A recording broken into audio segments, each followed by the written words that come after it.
हजारो किरणांनी एकच आहे, तसा तो परमात्मा सुद्धा एकच आहे.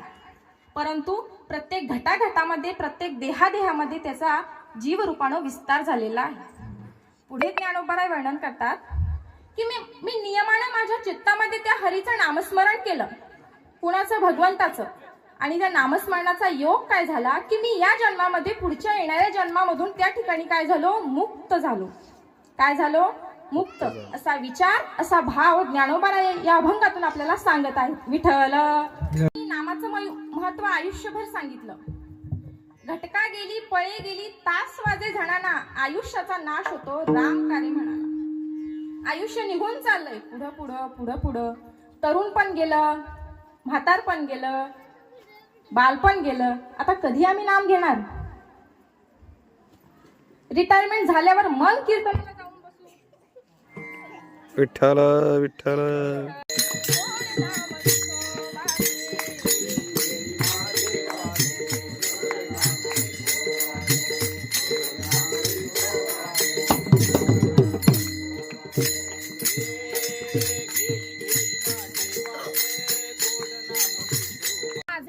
गोड नाम विठोबाचे. कोणाचं नाव घ्यायचं तर भगवान परमात्म्याचं. मग तो परमात्मा कुठं आहे?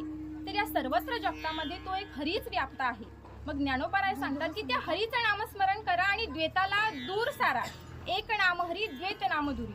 द्वैताला दूर सारल्यावर काय परिणाम होईल की त्या हरी बरोबर तुम्ही एकरूप व्हाल. हरिप्राप्तीची अनेक साधने आहेत, पण हरिनाम एकच अत्यंत असं साधन आहे की जे अत्यंत सुलभ असून सुद्धा फार प्रभावी आहे. ज्ञानोबाराय इथे अद्वैत कुसरी, नामाला अद्वैत कुसरी म्हटलंय. म्हणजे नाम हे जीवाचा द्वैत भाव दूर सारून जीवाला खरं सुख प्राप्त करून देण्याची एक उत्कृष्ट विलक्षण अशी कला आहे. पण हे जाणणारा या जगात विरळच आहे. नामाच्या ठिकाणी जी प्रतीती, जी भावना, जी चिकाटी लागते ती सर्वसाधारणतः कोणाजवळ आढळून येत नाही. तेच ज्ञानोबाराय यांनी आपल्याला अभंगाच्या प्रथम चरणात सांगितलंय. नाम हरी, द्वैत नाम दुरी.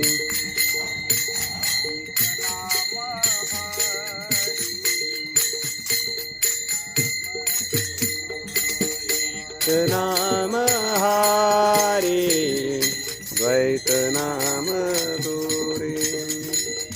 नाम हरी, द्वैत नाम दुरी.